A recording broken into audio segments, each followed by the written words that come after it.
আমার না চোখে নাকে মুখে খালি ফড়িংয়ের লোম আর লোম। গুড মর্নিং, শুভ সকাল। কেমন আছেন আপনারা সবাই? নিশ্চয়ই খুব ভালো আছেন, আমিও খুব ভালো আছি। আজ হলো সোমবার, ঘড়ির কাঁটা 11:30টার ঘরে। ইন্দ্রকে পান্তা ভাত আলু ভাজা খাইয়ে টাটা বাই বাই বলে দিয়েছি। আর পুপুকে বললাম চা কর। কালকে রাতে না ওই ঘুমোতে যাওয়ার আগে মনটা এত ভারী হয়ে গেল, সারা রাত ছেঁড়া ছেঁড়া ঘুম হয়েছে। আমার যখন হঠাৎ করে মন ভারী হয়ে যায় তখন হিসাব কিভাবে মেলাই বলুন তো?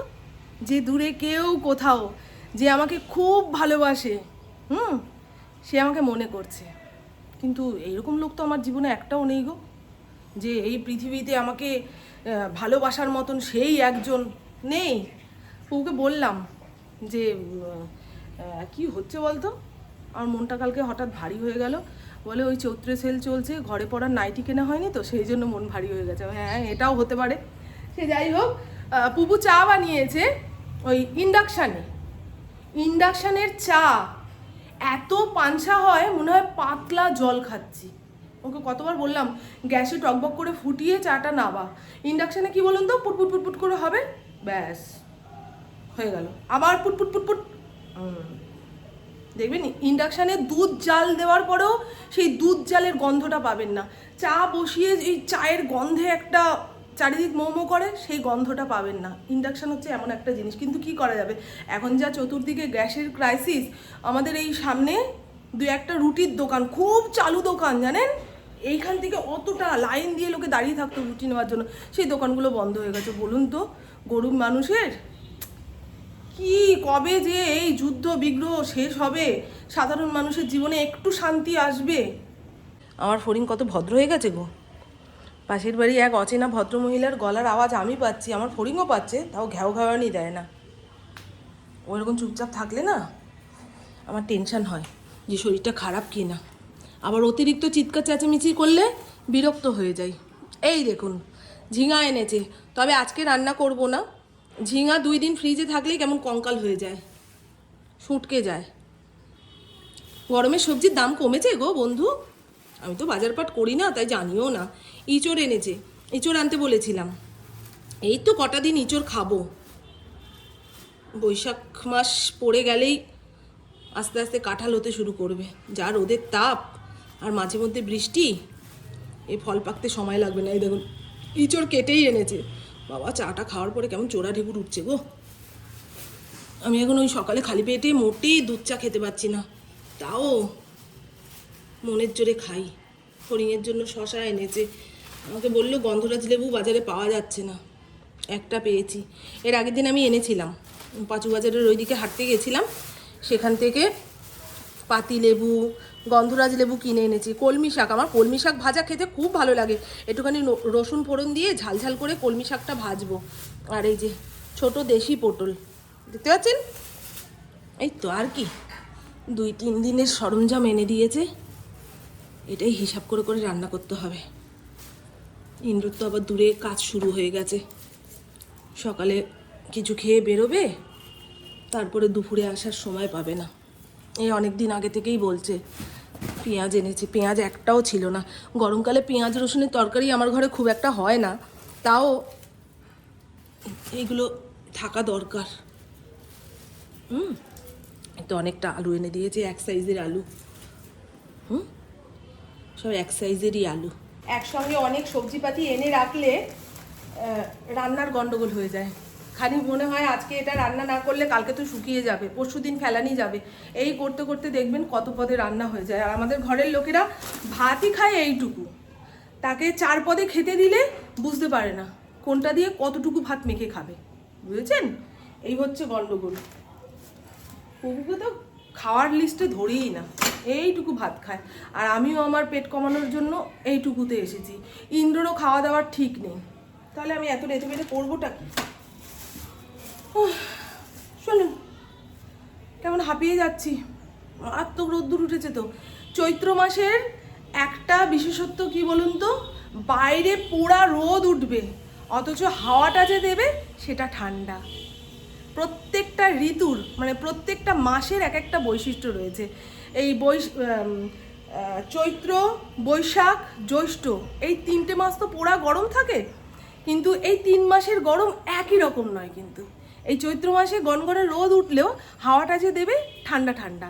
যদিও আমরা ঘরে বসে বোধ পাচ্ছি না, যারা ওই গাছের নিচে থাকে, যাদের বাড়িতে অনেক গাছপালা আছে, তারা বোধ পাবে যে গনগনে রোদের মধ্যে ঠান্ডা ঠান্ডা হাওয়া।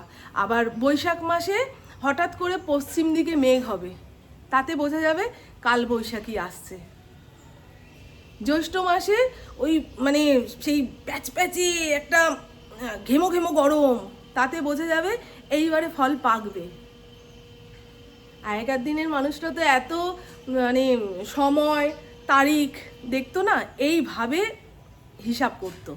ফাল্গুন থেকে চৈত্রতে আসার সময় দেখবেন ওই আকাশের রংটা আলাদা আলাদা হয়ে যায়। কালকে রাতে আমরা বিরিয়ানি খেয়েছি। পুপু কালকে সকাল থেকে রাত্রির পর্যন্ত, রাত্রির না সন্ধে পর্যন্ত ওর বন্ধুদের সঙ্গে থেকে কোনো এক বন্ধুর জন্মদিন সেলিব্রেট করেছে, সেখানে হাবড়ে জাবড়ে খাওয়া হয়েছে। তা বলছে মা হালকা পাতলা কিছু রান্না করো। সেই জন্য ভাবলাম হালকা পাতলা আর কী রান্না করব। টাটকা ঝিঙে যখন এনেছে, ঝিঙে আলু কুমড়ো ডাঁটা দিয়ে একখানা ঝোলা ঝোলা তরকারি করি, যেটা দিয়ে ভাত মেখে খাওয়া যাবে। আর এই হলো ফ্রিজে থাকা হলুদ হয়ে যাওয়া কলমি শাক, এখান থেকে যেটুকু যা ফেলে নিয়ে কুটে কাটে রান্না করব। আর দেখি উচ্ছে একটু ভাজলে হতো। এরকম তাতানো পোড়ানো গরমে শরীরে একটু তিতা যাওয়া ভালো। এই যে এখানে রয়েছে উচ্ছে, সব একসঙ্গে কেটে কুটে নিয়ে তারপরে উনুনের সামনে দাঁড়াবো। বাবা এ বাবু বাবু ওঠ ওঠ ওঠ ওঠ ওঠ ওঠ ওঠ ওঠ। সব জায়গায় ঢুকুস করে শুয়ে পড়লে হবে না, মাকে বসার জায়গা দিতে হবে। আজকে ঘর মুছিনি, পরে মুছবো। আজকে সকাল থেকে উঠে যে কী কাজ করলাম সেই হিসাব নিজেই বলতে পারবো না। আমার এই পৃথিবীতে আসা কী কারণে জানেন? এই যে ফড়িংকে পরিষেবা দেওয়ার জন্য, ফড়িংকে আদর করার জন্য। আমি সবজিপাতি নিয়ে কাটতে বসবো, কেউ কোলের উপরে মাথা দিয়ে শুয়ে পড়বে। মনে হয় কি আমি ছাড়া এই পৃথিবীতে ওর কেউ নেই। সত্যি তো নেই মা, বলো মা। ও মাকে ভালোবাসে, মাও ওকে ভালোবাসে। ভালো ছেলে, খুব ভালো ছেলে গো। এই গরমকালে খাওয়া দাওয়া বন্ধ হয়ে যাবে। আমার ফড়িং দই দিয়ে ভাত খেতে চায় না জানো। প্রত্যেক বাড়ির ডগিদের দেখি কি সুন্দর দই দিয়ে ভাত মেখে দিচ্ছে, খাইয়ে দিচ্ছে, খেয়ে নিচ্ছে। দই দই এমনি দাও ঘোলের মতন করে, সেটা খেয়ে নেবে, কিন্তু ভাতের সঙ্গে দই মেখে দিলে সেই ভাত আর খাবেই না। আমার খুব মন খারাপ হয়ে যায় যে দুপুরের খাবারটা রাতের খাবারটা যদি না খায়। ওই জন্য 2-3 টুকরো মাংস দিয়ে হলেও আমি মাংস দিয়েই ভাতটা দিই। বিকেলে ছানা আর তাই না মা। আমার বাচ্চাদের দই খেতে ভালোবাসে না, ডিম খেতে ভালোবাসে, কিন্তু ডিম খেলে পেট গরম হয়ে যায়, জ্বালিয়ে পুড়িয়ে মারবে না মা, ওই জন্য ডিম দেওয়া হয় না। বেবি, এটা বেবি। আপনারাও বলবেন কাদের কাদের বাড়ির এই 4 পায়ে বেবিগুলো খাওয়া দাওয়া ছেড়ে দিচ্ছে গরমের কারণে, কি কি খেতে দিচ্ছেন একটু আমাকে বলবেন। আমি আমার বাচ্চাটাকে একটু খাওয়াবো। ডাক্তারবাবু বলেছে ওকে প্রচুর পরিমাণে জল খাওয়াতে।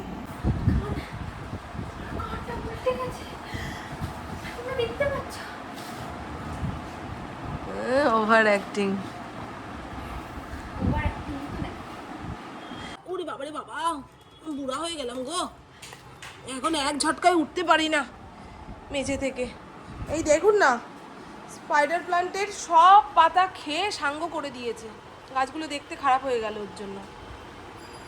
এইরকমই করে গো, পাতা দেখলেই কতক্ষণে মোচড় দিয়ে খাবো। ডগিদের নাকি পেটে সমস্যা হলে ওরা এরকম করে। না গো, পেটে কোনো সমস্যা নেই, মাথায় সমস্যা।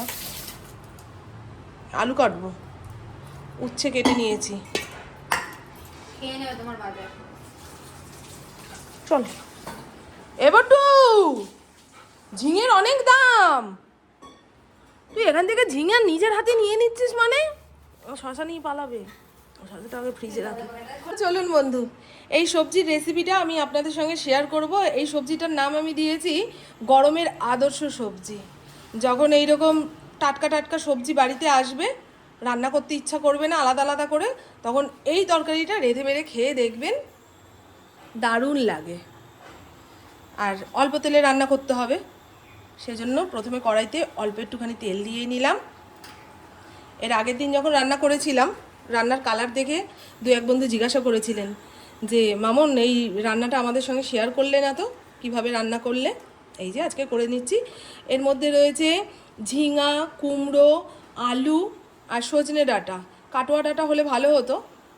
কাটোয়া ডাঁটা মানে বুঝতে পারছেন তো, যেটাকে বাঙাল ডাঁটা বলে আর কি, সেটা নেই, তার জায়গায় সজনে ডাঁটা দিয়েছি। ওই ডাঁটা দিয়ে রান্না করলে আরও স্বাদ হতো। মধ্যে ফোড়ন দেবো গোটা শুকনো লঙ্কা, তেজপাতা আর 5 ফোড়ন। ফোড়নটা একটু চড়বড় করে আসলে আগে থেকে ধুয়ে রাখা সবজিপাতি এর মধ্যে দিয়ে অল্প একটু সাঁতলে নেব।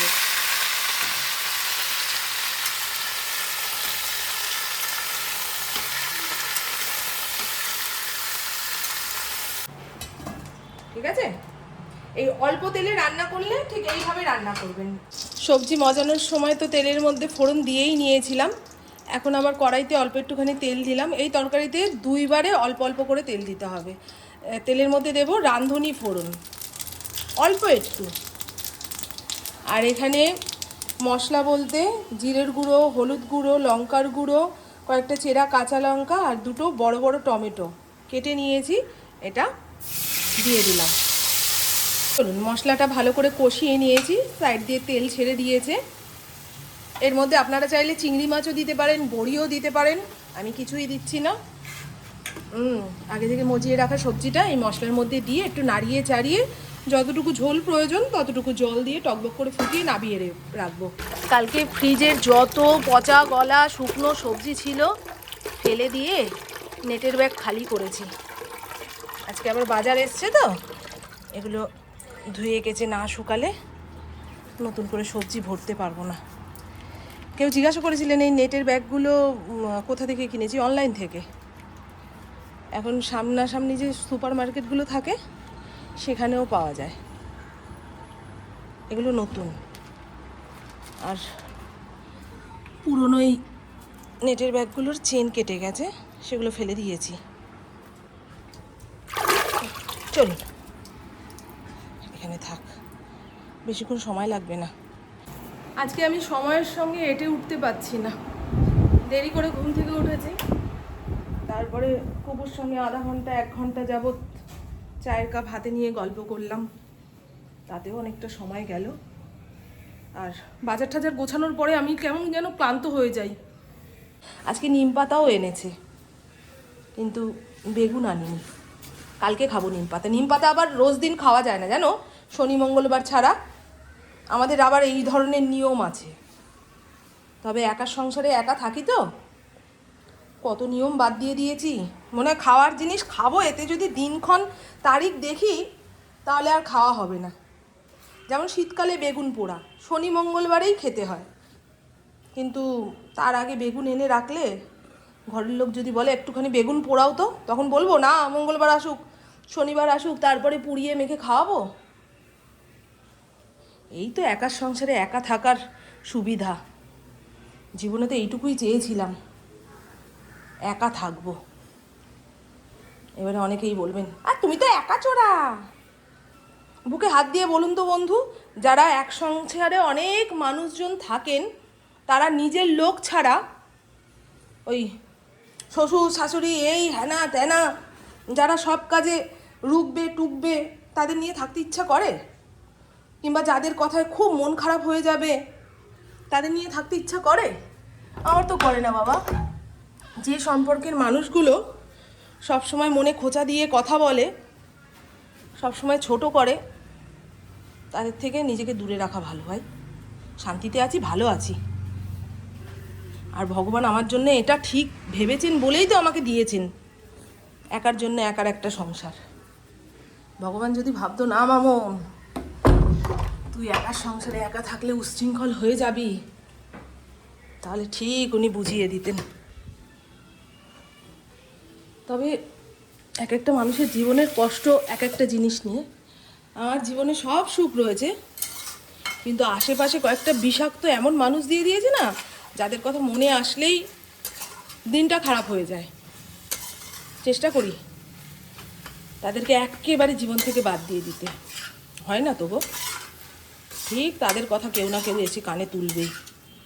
চলুন, হয়ে গেছে শাক ভাজাটা। বউ কোনোদিন নিজের হতে পারে না, যতই বলুক আই লাভ ইউ, তোমাকে ছাড়া বাঁচবো না, ও তো ভয়ে বুড়াকালে দেখবে কে, বউ ছাড়া কেউ দেখবে না, ওই জন্য বউকে ওই কথাগুলো বলে হাতে রাখে। নাহলে এদের মন আত্মা সব ওই নিজের লোকের কাছেই রয়েছে। একটা কিছু বলুন না, বউ, বউয়ের বাপের বাড়ির লোককে খবর দে, ও এতবার বেড়েছে এইরকম। ফড়িংয়ের খাওয়া দাওয়া হয়ে গেছে, এখন ইন্দ্রর অপেক্ষায় কখন এসে ওকে একটা শশা দেবে। রান্নাঘরটা সাপটে নিয়েছি, এবারে দেখিয়ে দিই আজকে কি রান্না করলাম। এই হলো গোটা পোস্ত ছিটিয়ে উচ্ছে ভাজা। উচ্ছেগুলো না খুব তিতা। আর এই হলো বেশি করে কাঁচা লঙ্কা কুচিয়ে রসুন ফোড়ন দিয়ে কলমি শাক ভাজা, সঙ্গে শুকনো লঙ্কাও দিয়েছি। শাক ভাত মেখে শুকনো লঙ্কা চাবিয়ে খাবো, বলেও দিলাম কিভাবে কোনটা খাবো। আর এই হলো গরমের স্বাস্থ্যকর ঝামেলামুক্ত একটা তরকারি, রানতেও খাটনি নেই আর খেলে পেট ঠান্ডা। বুঝেছেন? এই গরমে যা যা সবজি আছে সব দিয়ে এই ধরনের একটা ঝোল তরকারি করে ঘরের লোককে মাঝে মধ্যে খাওয়াবেন, ঠিক আছে? চলুন, আর এক হাঁড়ি ভাত। ওই 2 মিনিট আপনাদের সঙ্গে কথা বলতে গিয়ে বৃষ্টির হ্যাচলা এসে সব ভিজিয়ে দিয়ে চলে গেল। হে রাম রাম রাম রাম রাম, কাঠের ফার্নিচারে ঘুম ধরবে আমার ফড়িংয়ের। এই দেখ, মালবিকার ইয়েটা ছিঁড়ে ফেললো, মালবিকার কাগজটাই ছিঁড়ে ফেললো।